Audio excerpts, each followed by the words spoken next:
Welcome back to the People's Mirror. We are glad you're watching. In this episode of the People's Mirror, we want to put before the mirror statements that were made yesterday by two key political figures in the United Opposition arrangement, but also ahead of the 2027 major polls.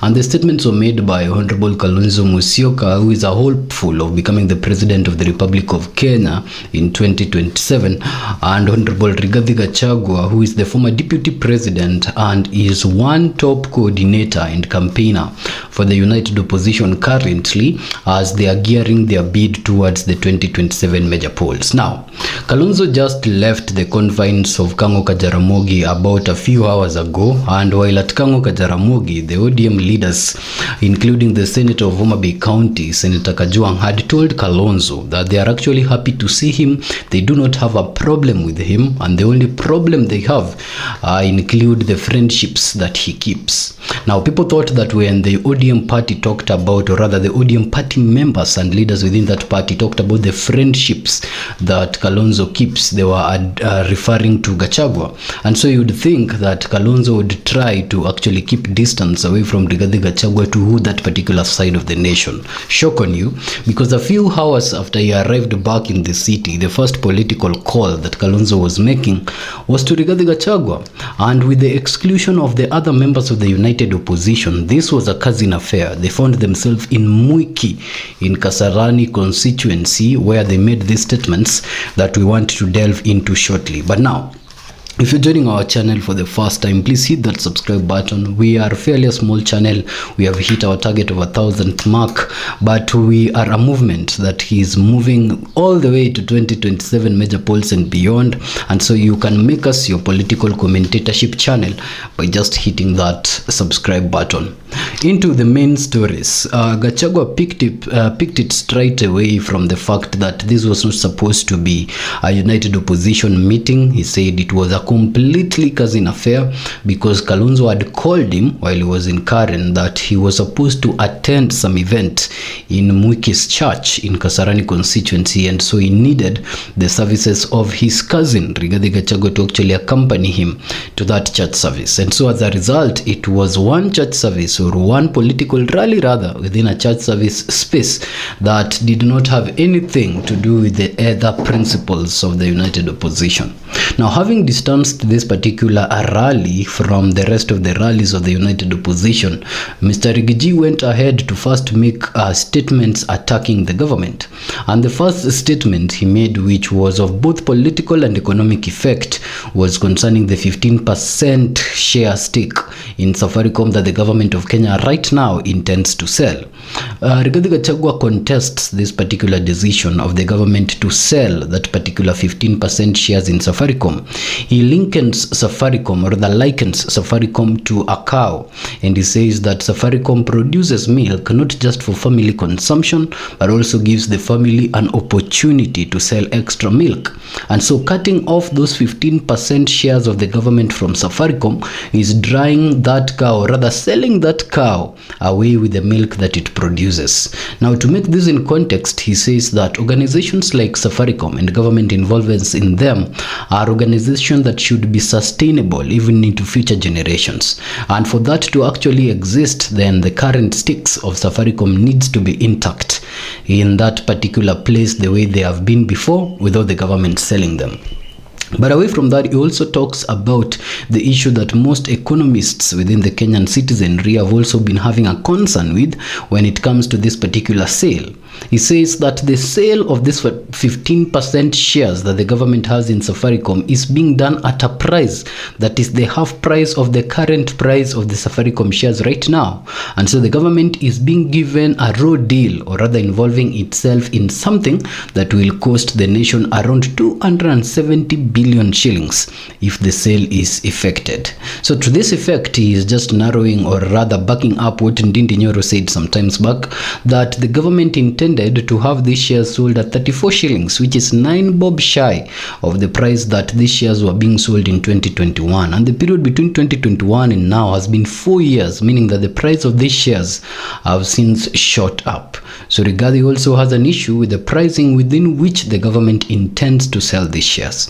Also, while bordering his attack on the government, he also made statements concerning the fact that within this regime we have witnessed sales of government entities, government parastatals, and government shares in private entities that also the government does business with.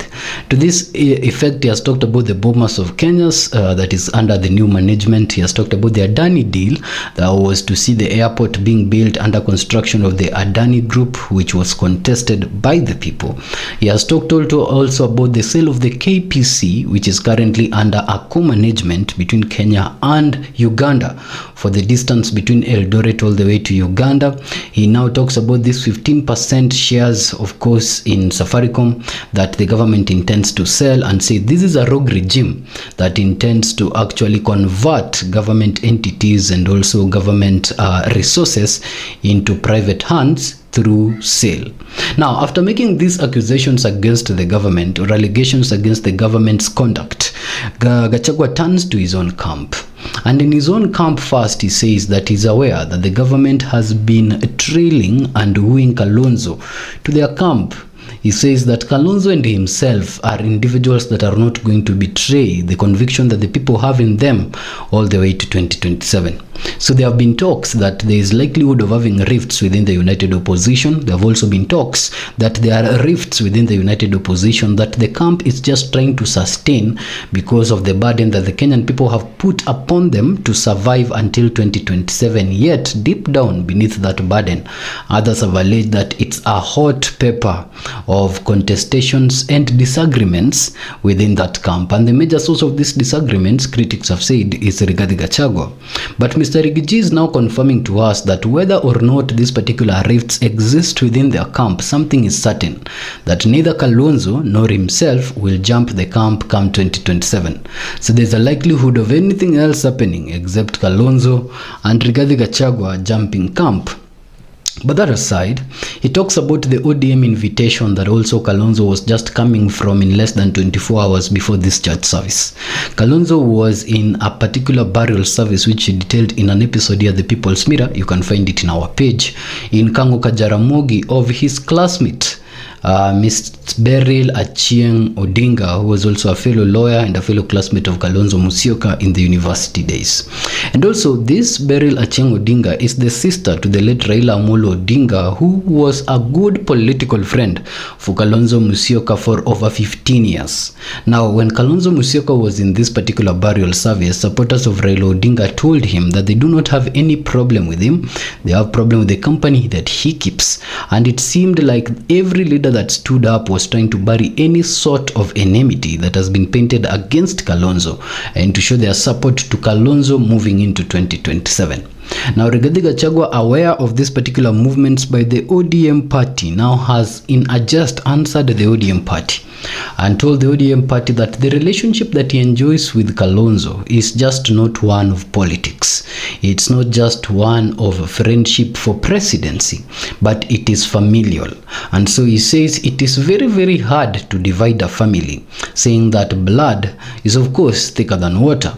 So while the ODM camp might be celebrating over 15-year friendship with Kalonzo that portrays Kalonzo as someone that they can woo into conversations with in 2027 and manipulate the support behind him, Rigathi Gachagua is now confirming to them that his is closer than the 15 years that Kalonzo has shared with Raila Odinga, even if the period that they have actively worked with Kalonzo is just under 12 months. And now he says that his relationship with Kalonzo is that of family, and as a result, the Kamba and the Kikuyus have suffered previously because of not bringing their differences or putting their differences aside and bringing unity to work together as cousins. Something that now Rigathi Gachagua intends to do away with as long as they work hand in hand with Kalonzo in 2027 and beyond. So Kalonzo is left in this spot of deciding what really is most important to him. Does he need the support of the Luo nation under the friendship of 15 years with Raila Odinga, or does he need his right-hand man being Rigathi Gachagua to secure 2027's presidency? While Gachagua's bid also has been promising as someone that commands the crowd and electrifies the crowd to behave a particular way, others have felt like beyond the rallies and into an actual transition of a voter coming from the rally to the ballot box, that particular approach of Rigathi Gachagua might itself be the detriment. But supporters of Gachagua has held that moving into 2027, he is the key man to hand over Mount Kenya to Kalonzo and even the rest of the country to Kalonzo because of his electrifying way of managing the crowd. Let's go back to these statements. So he also, of course, downplayed the way I've said the Raila Kalonzo friendship. He also downplays the Beryl Kalonzo classmatehood, saying that all these are water and the family and cousinhood that they enjoy with Kalonzo is thicker than all this water. Now that tribal claim has sparked concerns, but Rigathi Gachagua, like a master of his own game, also understood the concerns of unifying just two communities in Kasarani and the effect that would have on the voters that were listening to him while he was giving that speech. And so he turned into a new gear. In his new gear, he was inviting the ODM party to come on board. So he repeated his zoning ideas of Nairobi, saying that it is not a bad idea to actually zone a region moving into these general elections. What is important is for the united opposition to come together and look at strongholds that they support. And if in that particular stronghold it is DAP Kenya, you support DAP Kenya. If in that stronghold it is Wiper Patriotic Front, you support Wiper Patriotic Front. And if in that stronghold it is DCP, then you support the DCP party. Now, this is the third correction to the statement that Rigathi made. And now let's drill these statements up to the third correction. The first statement was that we have talked with Kalonzo Musyoka and the DCP party will take all the 3 seats, that is the governor, the senator, and the women rep in Nairobi. Will take 16 out of 17 constituencies in Nairobi and 76 out of 85 MCA positions in Nairobi. Within a week later, this statement had been contested so much, including by Kalonzo himself. And so it changed that we had had a conversation that the united opposition will zone Nairobi and will take the 3 major seats in Nairobi. After that, of course, the 16 out of the 17, which Mr. Gachagua said, even the 17th will still go to the united opposition. Then 76 out of 85 he had said in the previous statement. Now, on the second statement, it was shifting from DCP to the united opposition and from 16 constituencies to 17 constituencies as a result of the unity of the united opposition. Now, in this third statement that was also still made within Nairobi in Mwiki, Kasarani constituency, it's now that the strong party within the united opposition will be backed in their own strongholds, which takes us back to the first and the second statement combined. Right now, if the DCP party shows that they are the strongest party in the city, then they will zone the city within the agreement of the united opposition. If DAP Kenya shows that they are the strongest in Kakamega, they will zone Kakamega within the agreement of the united opposition. And when the DCP party again in Mbeere North, or the DP party, the Democratic Party in Mbeere North, feels they are strong in Mbeere North, just like the by-elections, they will be given that entire area of Embu to zone. And Wiper will be left with its strongholds in the eastern part. Now, what this is going to reduce itself to is the negotiating table of 2026. Each political candidate who is a co-principal of the united opposition is going to be expected to come up with areas where they are dominant. And this time, Rigathi Gachagua is not just going to take the verbal dominance after what has happened in Mbeere North and in Malava. All these people will have to prove beyond their verbal statements that their people rally behind them. And so the person with the highest number on the table will be the person that will be given the presidential card to run against Ruto in 2027. It's a very intelligent political idea that has started with Nairobi, but is going to help settle the claims on the table in 2026. And so now that they have given it the approach that the united opposition stronghold, irrespective of where you are, is where you zone. When that table comes, it's how many regions have you zoned and how many regions have you zoned. And out of all the regions we have zoned, who has the highest? And who with who combined can give us the highest? Maybe that way is even how they are going to arrive at the running mate after that zoning. So it's very important for united opposition parties to take the statements of Rigathi Gachagua very seriously when it comes to zoning support, because that is only going to that is the one that is going to be the voice. That will be the only thing that determines the voice that the core principles will have on the final day. Now, that aside, let us take a look at more statements that he made briefly before we take a look at what Kalonzo made and we conclude this episode. So he responded to ODM directly, saying that they can come on board. He said that ODM is now a party that is deciding ahead of 2027, and forming a Wiper ODM DCP arrangement is also possible. And even Kalonzo Musyoka narrowed back on this, saying that there could be a possibility of ODM Wiper DCP into 2027 election. But also there's a possibility that even if ODM does not entirely cross ship to join these two gentlemen, then a division can occur within ODM that leaves certain members into the DCPA side and certain members into the Ruto side. Gachagua said that ODM is deflecting to support Ruto, and that betrays the friendship with Kalonzo. He said that Kalonzo has had a good lasting friendship with Raila Odinga, celebrated for over 15 years, and in these 15 years it's been Kalonzo stepping down his political interest to accommodate the political interests of Raila Odinga. And so he was asking the ODM party, now that Raila is out of the image, why would the ODM party now deflect to support Ruto, who's been an antagonizer of this party? Yet Kalonzo is there. The party should then now decide and also pay back Kalonzo's loyalty by now supporting Kalonzo's bid. Now, being aware of the statements that were made in Kisumu, specifically in Siaya, Kanguka, Jaramogi, in Nyanza, concerning the friendships that Kalonzo keeps, Rigathi has now told the members of the ODM that it's okay if they do not want to support him, but they can support Kalonzo and leave him alone. And so he's aware of the resentment that is coming from the Nyanza area when it comes to him. He also knows that he's the only factor that is making the Nyanza's section part of ODM a little bit resistant to rallying their support with behind Kalonzo. And now he has told them openly to just go ahead and support Kalonzo for whatever Kalonzo is seeking, and leave Rigathi out of it if it's Rigathi that they have an issue with. And so of course he asked Kalonzo to merge ODM, Wiper and DCP together, saying Kalonzo is now the Kiongozi.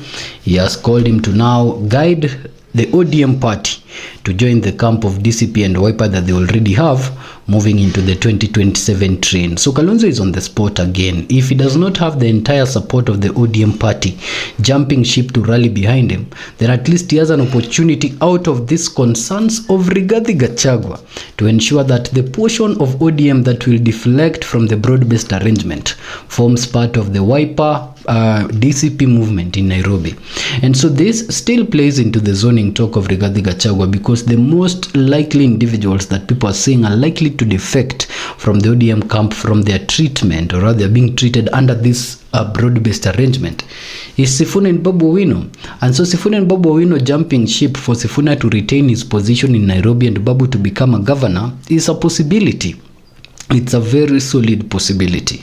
Away from Gachagua's statement, of course, there were Kalonzo's statements, and Kalonzo began by praising the Lord, telling the congregants that that was the most important thing, praising the Lord because he acknowledged that they were not in a political rally, they were in a church, and everything else was in the presence of the Almighty. So he tapped into that religious calmness in a very soft way.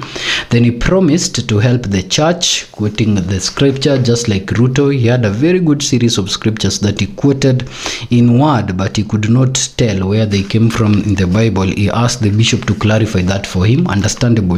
You might know the word of God, but necessarily does not need to know the scripture. Then he talks about Nairobi politics now, specifically acknowledging where the ODM Raila talks, saying that they have had good way of maintaining relationships to the extent that even post the fall of Azimio, they have not destroyed relationships. And so it's projecting a leadership moving forward where relationships will be consolidated and be put together for the national gain. So in this is supporting the zoning idea of Gachagua, and at the same time comes from the point that Nairobi is the seat of the United Nations, and there have been conversations to even pull Nairobi from being a competitive county when it comes to county politics, but becomes an arrangement between the national government and the county government. And of course, that's something we have said here at the People's Mirror repeatedly. And so he's saying that it's important to zone such places so as to take away the competitive nature of it, mostly if you are both coming from the united opposition. So this warms into Gachagua's idea of zoning Nairobi, but is a reservation for a strong party, just the way Gachagua said. So he supports the zoning idea based on political party strength, and he makes this statement: ODM is coming to us on a big way, Mr. Rigiji, and now we have to make space for them. And so he's sure that ODM party is crossing up sheep to join the united opposition. He's just trying to think how to accommodate them, saying that there are brilliant minds within the party like Sifuna and Babu. He mentions them by name, who he feels should now be part of the movement of the united opposition up to 2027. And he says when now ODM will have joined the camp and everyone is ready to deliver the win, both for Nairobi and for the presidency, then the Kenyan people will thank Rigathi Gachagua. Ladies and gentlemen, it's been interesting recapping that for you here at the People's Mirror. Until our next episode.